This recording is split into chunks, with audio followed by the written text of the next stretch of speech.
একটা মানুষ কতটা পরিশ্রমী হতে পারে। আমি যদি ব্যক্তি জীবন নিয়ে নুসরাতকে বলি, আমার মনে হয় যে ইন্ডাস্ট্রিতে কাজ করার কোনো প্রয়োজন নেই তার।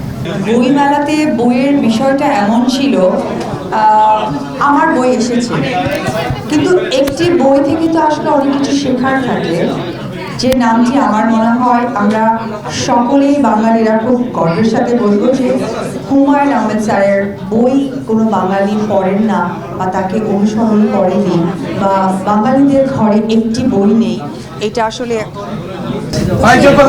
একটু সেই জায়গা থেকে হুমায়ুন আহমেদ স্যারের বই আমরা বাঙালিরা মানে ঘরে লালন করি।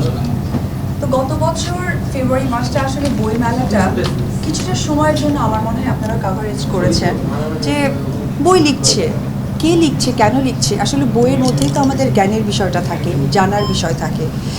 অনেকেই আছে যে বই পড়তেই ভালোবাসে, অনেকেই আছে যে বই থেকে অনেক কিছু জ্ঞান নেন, অনেক সত্য, অপ্রিয় সত্য এবং অনেক কিছু। তো আমি নুসরাতের সাথে আমার দীর্ঘ 1.5 বছর হচ্ছে পথ চলা। আপনারা এর আগে হয়তো বা খুব একটা দেখেননি। সেই 2 বছরে আমি দেখেছি যে একটা মানুষ কতটা পরিশ্রমী হতে পারে। আমি যদি ব্যক্তি জীবন নিয়ে নুসরাতকে বলি, আমার মনে হয় যে ইন্ডাস্ট্রিতে কাজ করার কোনো প্রয়োজন নেই তার।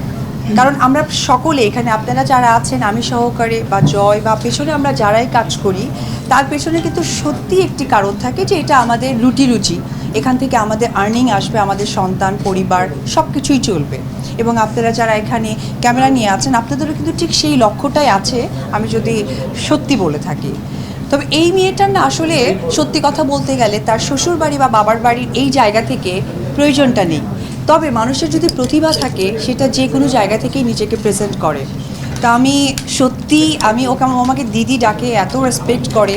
আজকে আমার সত্যি গর্বে অনেক বুকটা ভরে যাচ্ছে, কারণ বোনদের ভালো লাগা না, বোনদের ভালো লাগে, এটা সত্যি। তো এই রুহি, এটা ও যখন পিকচারাইজ করেছে আপনারা দেখবেন, পাশাপাশি বই লিখেছে এবং বইমেলায় আসবে। আমার আশাও আছে যে বইমেলাতে আমি যাব ওর স্টলে, একটা অথেন্টিক বই, এবং আমি মন থেকে ওর জন্য অনেক অনেক বেশি দোয়া করি, প্রে করি ওর লক্ষ্যে যেন ও এগিয়ে যায়।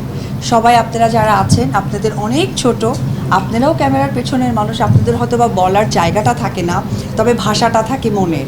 আমিও চাইবো যে আপনারা সকলেই ওর এই কাভারেজটা খুব সঠিকভাবে পৌঁছে দেবেন দর্শকদের কাছে।